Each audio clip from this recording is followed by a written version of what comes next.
Derik Queen wins it for the Terps.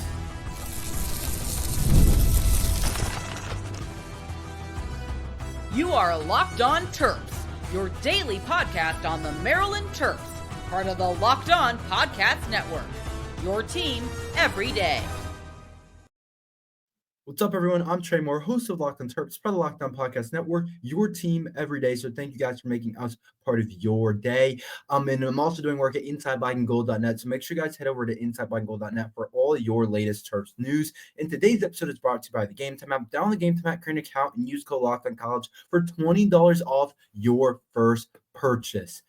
Derik Queen wins it for the Maryland Terrapins on a buzzer beater against Colorado State. I know you guys all just got a chance to watch the game. I've obviously just finished watching it like you guys. But first of all, what a game. The Terps showed perseverance. The Terps showed a lot of stuff that I didn't know Maryland could show in that second half. And we found a way to win. And at the end of the day, that's all that matters. It didn't look great for a little bit there. It didn't look awesome for a while. That timeout that Maryland took to get a chance to have a last second shot felt like forever. I was just sitting there like, dang, we lost to a team we were absolutely better than, a team that we should have beaten, and all those different thoughts were going in my head as Maryland got a chance to be able to win the game. And I wasn't sure what they were going to drew up. I wasn't sure what Kevin Willard was going to do. I thought in my head, it was like it might have to go to one of the guards because the basketball might be too far away from the hoops to allow for the Terps to be able to get a shot off for either Queen or Reese. But I thought Kevin Willard did a really good job of drawing up a play. Not even really a play, just give your best guy the ball and say, go win the game. I thought Colorado State may have made a mistake by not at least trying to double. Like they probably could have helped a little bit more off of Rodney Rice in the corner. But let me tell you, Derik Queen hitting that shot solidifies his legacy as a Terp. And even if Maryland loses next round, I don't really want to talk about next round too much, but whatever happens next round, if you hit a shot like that to send the Terps to a Sweet 16 after a struggling type of game where it's a fader, and I'm watching the game with my friends and we were talking about it, and it was like, I don't know how he got that shot to go off the glass like that. It just didn't seem like he had the angle, didn't seem like he was going to be able to hit it. But sometimes special players make special plays, and that's exactly what Derik Queen did. But I thought Kevin Willard, don't overcomplicate it. Let's not try and draw something weird up. Let's not try and do something fancy. Let's just give it to our best player. And that's what I love to do at the end of games. You let your best player take that last shot.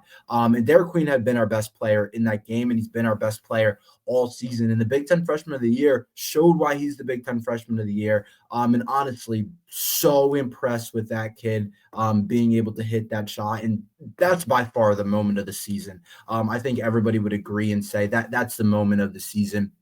Those don't come very often. Those don't happen that much. You don't get too many moments like that in March Madness, and those different things to be able to hit shots like that. It was really impressive for Derik Queen and the Terps to be able to pull that off and be able to win that game. Really awesome for Maryland basketball. But we advance. Survive and advance. It's the dance. And to be honest, Maryland got the juices flowing for the tournament. It feels like the tournament hasn't been boring, I don't want to say, but a lot of outsider perspectives have kind of been like this has been one of the drier tournaments. There's not a ton of upsets, not a ton of late game type of stuff. But this was the first one where it's like, that's a huge game. And I'm glad Maryland was in it. I'm glad Maryland was able to have us be on the good side of it. And I know what I was saying during the game was, dang, another loss where we lose on the buzzer beater. Like, is that fifth loss? 5 straight losses on a buzzer beater, or on a game-winning shot like that. I guess that wouldn't be considered a buzzer beater with the 3 that they made. So I guess it wouldn't fall in that category, but it felt pretty close to that kind of being a last-second shot for Colorado State. When the guy hit that 3, I was like, Dang, it is going to be tough to be able to do it. And what did I say early on? I said a couple of keys Maryland basketball is going to have early on going into March, and pretty much they all two of the three that I talked about came out. I said one, you're going to have to be better late in games. There's going to be a game if you want to. I said if Maryland wants to make a Final Four run, which they are very capable of doing, and I think they're still very capable of doing. You have a really tough Florida team next, but I said if you want to be able to do that, you got to be able to figure out some of this late game stuff. And I think I don't want to say we figured it out. We got a lot of ways to go, and Queen hitting a shot doesn't mean we figured out how to win late. But still, it's definitely a good sign of having to improve. And you got to get a little lucky. You got to be able to win games late, and that's what Maryland did. They were down big for a lot of, not big, but we were down for a lot of the game, it felt like, and we got back in it. We took a lead at the point, but Colorado State came back with a little run, and under 3 minutes Maryland had to really claw their way to win that game. Had a 9-0 run late, and I said you got to figure out how to win games late, and that Maryland team kind of felt like a reverse of what we've been all season when we've taken losses. We've been a team that kind of played like Colorado State, played a good game the entire time, played a really solid game plan, but ended up just not getting it done, not executing down the stretch. But instead it was the opposite for Maryland. I said that's one of the keys. You're going to have to figure out how to win games late in March. We know there's crazy moments. We know weird stuff happens. We know we're supposed to win that game by what? Was the spread 8.5 or 7.5? But that's not how it's going to go. It's never going to be that easy. So you know stuff is going to be weird. You got to figure out a way to win games late. And sometimes that's really tough to do. But that was my next point was I said, their Queen is the key for Maryland basketball this tournament. I almost said this exactly. Like, I'm pretty sure you guys can go back and watch the video. I kind of want to pull up the clip. I was talking about Derik Queen being the key for Maryland basketball. I think it was my first segment, so it should be one of the titles of the recent videos. I said, to making a late run, Derik Queen is definitely the key for Maryland basketball. Obviously, we have a balanced lineup. Obviously, we have a lot of guys that are going to do things well. But eventually, you're going to need a guy to either get you 25 points to get you to the next round, which we might need next time we play against Florida in the Sweet 16, or you're going to need a guy that hits a shot late in the game that he's not really supposed to make. And that was a shot Derik Queen wasn't really supposed to make. Also our leading scorer on the day. So I've been saying that he's the key to this whole thing. You're going to need a guy that can hit a shot late, a guy that can have a special play. And to me, that was always going to be Derik Queen. I love the other guys on our team, but that's kind of the star. That's kind of the brand right now. When people think of Maryland basketball that aren't like your hardcore Maryland basketball fans or hardcore college basketball fans, no offense to the rest of the guys, they're not thinking of Jacoby Glusman. They're not thinking of Rodney Rice or Celtic Miguel. They think Derik Queen right now, and there's a reason for that. Obviously, we know that those other guys are really good players, but there's a reason that they think Derik Queen when it comes to this thing, because he's a special type of player. And March Madness, to me, is about special players making special plays. No matter what team you're on, no matter what seed you have, it doesn't matter. If you're a guy that can step up in a big moment and make a special play, then you're going to be able to do that. So I thought that was really cool to be able to see Maryland's Derik Queen make a play late for Maryland basketball after really being on the wrong side of these buzzer beaters for a while now. So it was really nice to be able to see it for Maryland. And you advanced to the Sweet 16. And I said it, in order for it to be a successful tournament for Maryland basketball, they had to get to at least the Sweet 16. And we're here now, and we're going to play a really freaking good Florida team. I watched them. They're beatable, though. I watched them play UConn. That Florida team is beatable. I think they're really good, but they're beatable. But I think, obviously, I don't want this thing to end. But to me, it's been a pretty good tournament. I know it was a tough win against Colorado State, but we're at the part of the season, it doesn't matter anymore. It doesn't matter what it looks like. Doesn't matter how it goes. We're at the part of the season where if you win, we don't care. Just keep going, keep playing. If you're going to win the game, however you're going to win the game, doesn't matter to me, doesn't matter to most people. Just figure out a way to win games. Like early on the season, if we beat like Bucknell by only 8 points, let's say, we would look back and be like, we don't look that great. That's a thing of the past. Don't really matter anymore. But honestly, such a cool win for Maryland basketball. And I got to say, credit to Colorado State, man. I thought Maryland was the better team for sure, but Colorado State put up a really good effort. They had some really good players, and they outplayed us.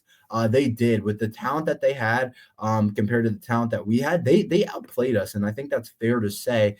They had the better game plan. They had the better overall kind of game, but Maryland just had a better player. And they had the best player on. I thought Maryland arguably could have had the best player on the court today. You could say the Clifford kid for Colorado State, but just for Derik Queen to hit that shot late, just the importance of that shot was just really big for Maryland basketball.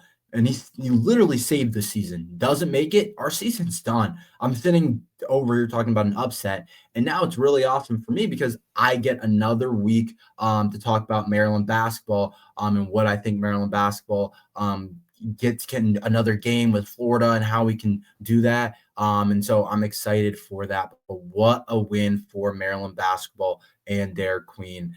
Game winner, really awesome. But let's dive more into the stats, more of the specific players, stats. What went wrong in this game? Why did Maryland struggle really hard to win this game? We'll talk about that next. Daylight savings snuck up on us again, and if you're feeling that lost hours sleep, 5-Hour Energy has your back. The extra sunshine means more time for fun, but sometimes you need a little boost to power through. Whether you're staying up late watching the NCAA tournament, squeezing in a round of golf after work, or just trying to keep up with your busy day, 5-Hour Energy gives you that quick, refreshing pickup whenever you need it. I've been staying up late watching all the tournament action. 5-Hour Energy helps me keep up on the next day. With longer days, I love getting outside for a hike or a run. Tropical Burst is my go-to for quick bursts. Whether I'm at games or traveling, 5-Hour Energy is easy to grab and keeps me feeling refreshed. Head to 5hourenergy.com to find over 15 flavors to choose from, including watermelon, blue raspberry, and peach mango. You can even build your own 12-pack or 24-pack delivered right to your door. Need one now? Grab a 5-Hour Energy shot at your local grocery store or convenience store. They're everywhere. Stock up today and stay energized.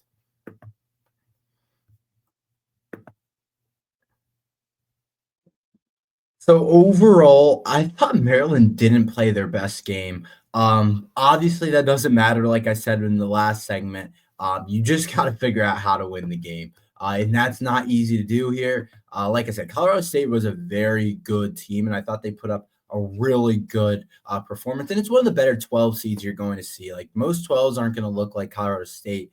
There's a reason they were favored over Memphis in the first round. Like this wasn't like your normal type of game. Maryland really had to grit that one out, or this wasn't your normal type of 12 seed type of game. So I thought that was a really big win. But let's talk about the actual performances of everyone else. I talked about Queen a lot, but I didn't even get into his stats. I thought it was definitely a concerning game, just because of the fact that we shot 41% from three, while they shot 23% from three, and we only won by 1 point. That stat's a little bit concerning, for sure. Usually, it's when a team that is more talented and barely wins a game, you would think that the opposing team shot really well from three. So that was definitely a little bit of a weird spot for the Terps. The fact that Colorado didn't shoot the ball that well from deep, and they were able to win that game. But Colorado State did a lot of good things. I thought that one kid, Clifford, they said he was an NBA type of guy, and I saw it. It made sense. 21 points for him, 7 rebounds, 6 assists. He was probably the best player on the court tonight, I would say, against Maryland. I know Derik Queen technically in terms of his talent and what we think Derik Queen's going to become is the best player on the court. But I would say tonight, Clifford was the best player on the court. 21, 7, and 6 in college is not easy at all. That's definitely a pretty big time performances and 2 blocks as well. I just thought how Maryland kind of really didn't play well this game. When you look at the stat sheet, you would just think Maryland blew this team out. Like Maryland only had 6 turnovers to Colorado State's 8 turnovers. So when you really look at the stats, you would have thought, okay, Maryland probably won this game pretty handily. One of the spots where Maryland got beaten was offensive rebounding. That's something that the Terps have to clean up, especially against the Florida team. You give them second chances, they're going to win the game. I thought the Crab Five all played solidly. I thought Rodney Rice and Gillespie and Miguel didn't shoot the ball their best. I thought that's where we probably struggled the most was from the field. We didn't shoot great from the field, 41%, but between the guards, we just weren't very good. Queen and Reese had a really good game from the field, but overall, Queen, Gillespie, and Rice, they really didn't shoot the ball that well from the field. From the three-point line, everybody shot the ball actually pretty solidly. 3 for 5 from Celta Miguel. Let me tell you something. Miguel had some huge threes in that game. And there was a couple of iffy shot selections, and he made a couple of them. But if Miguel doesn't shoot the way he does, if Miguel doesn't play the way he does, we don't win that game. And that's what I'm saying. When Celta Miguel gives us a good shooting day, like 3 or 5 from the three-point line, when he gives us stuff like that, that's when we have a really good opportunity at winning games. And I thought Miguel did a really good job in that category, just hitting a couple of big shots when we needed it. Rodney Rice hit some big threes as well. He didn't shoot great from other inside the three-point arc, but outside the three-point arc, he shot the ball pretty well, 3 of 7. I thought Gillespie, he had 7 assists, Gillespie did. He didn't shoot the well either from inside the three-point arc. He was 2 of 7 from the three-point line, which isn't terrible, but 4 of 12 from the field just wasn't great. The guys that won us the game was really Queen and Reese inside, and they're the backbone of our team. You got a lottery pick in Queen. You got a guy in Julian Reese that's been there, done that, and is also really talented. They both had 15 and 17 themselves, and I thought they were kind of kept us steady, kept us going. Colorado State had doubled them a lot of the game, but those guys still got off. And even though Colorado State's clear game plan was to double, to do those different things, I still was really impressed with how the Terps played. And no one's going to talk about this, but this was extremely important. Julian Reese hitting those 2 free throws late in that game to put us up by 2, and then they hit that 3, I guess, to put them up by 1. That was huge because if Derik Queen doesn't hit, if Julian Reese misses one or misses both, that puts us in a much worse position. We don't win the game there on the Queen shot, and if you miss both, we potentially would have had to hit a 3, which is not easy at all to do late in the game. And I would have liked our chances a lot less to be able to hit a buzzer beater than what Derik Queen did. So I think that you got to shout out Julian Reese for hitting those late free throws because, back in the day, I don't know if he does that. And that's the development of Julian Reese. 5 of 5 from the free throw line. And we needed every single one of them. 11 rebounds for him as well. Huge game. And then Derik Queen had a huge block in this game. He had 2 blocks, but he had a really big one later in the game that I thought was huge. 6 rebounds for Derik Queen. But obviously the highlight is Derik Queen hitting that buzzer beater. But what a game. Our bench really didn't give us much. We know Deshaun had a good game, our last game in the first round. He didn't really give us much today. Jordan Geronimo gave us our only bench points.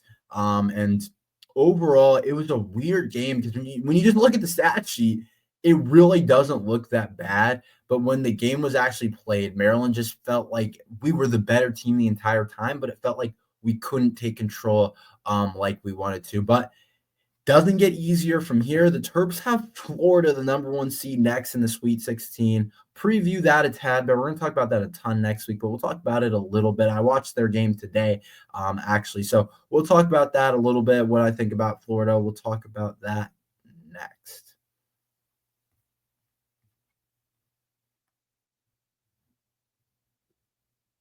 Imagine watching your favorite team live, feeling the energy of the crowd, and witnessing unforgettable moments. There's nothing like experiencing a big game in person. Getting tickets shouldn't be stressful. That's where the Gametime app comes in, making it easier than ever to get last-minute seats on unbeatable prices. Curation makes it easier to find better value for tickets to sports, concert, comedy, theater, and anything else. I just checked the Gametime app, and there's amazing deals on some huge matchups coming up. The lowest price guaranteed or Gametime will credit you 110% of the difference. With seat views before you buy, no surprise fees, and the lowest price guaranteed, you can book with a total confidence. Download the Gametime app, create an account, and use code Locked On College for $20 off your first purchase. That's Locked On College for $20 off. Download the Gametime app today. Last minute tickets, lowest price guaranteed. So Maryland basketball has a date with Florida in the Sweet 16. And let me tell you something. This is a winnable game. Absolutely winnable.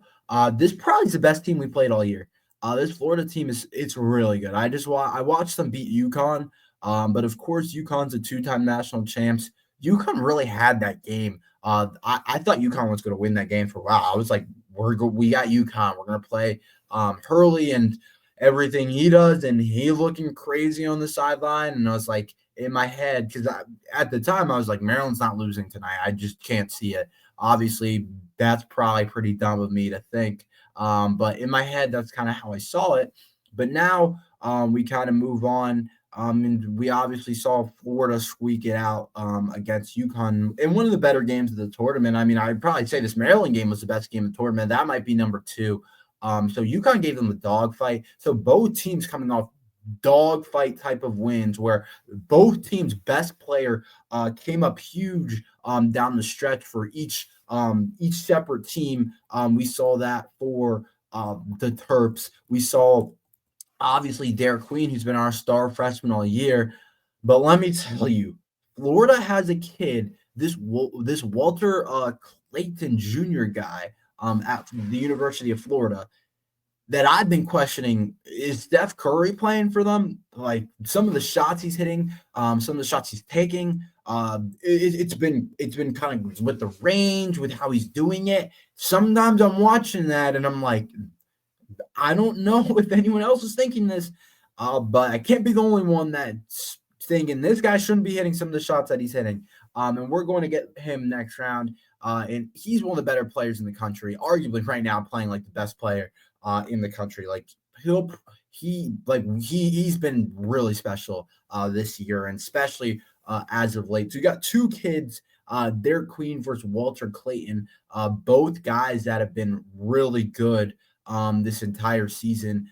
Both guys that I think are two of the best players left in March Madness, and two of the top guys that you'll see play against each other. They won't match up. Two completely different styles. I mean, you got one guy who's kind of like a Jokic comparison, and then Walter really runs to Steph Curry. That's pretty high praise, but he definitely does. But Florida's way more than that. They've got a lot of guys for sure. But I watched Florida basketball against UConn. That team's beatable. They're 1 seed for a reason. They've only lost 4 games this entire year. But that team's definitely beatable. I definitely can see Maryland being able to beat that team. Now, it's not going to be easy because they shoot the ball really well. So it can't be a day where Maryland doesn't shoot the ball well. Because if it is, it's going to be tough to stick with this Florida team. But this is an interesting matchup. This is the matchup we wanted. This is the opportunity that the Terps wanted. You wanted to show that you're one of the best in the country, and you get a 1. And that's what happens when you're the 4 seed. But you're getting to the point where anything can happen. The Final Four is right there. The Elite 8's right there.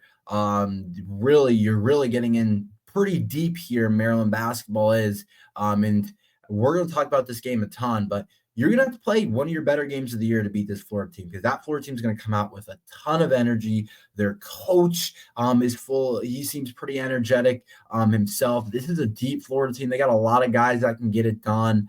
They have that Martin kid at guard that plays really well. Will Richard had 15 for them, another guard. Like, you're not going to see a better 3 guards than what Florida throws out there. They also have good bigs as well, but I think Maryland's bigs are a little bit better. So I think they got us at being the guards, but I think our bigs have them beat a little bit. So we'll see what happens. It's going to be a really interesting matchup. That's all we have for today. Thank you guys for listening to Locked On Terps. Make sure you like and subscribe. We're here every day talking Maryland football and basketball. So thank you guys for listening to Locked On Terps. Mm-hmm.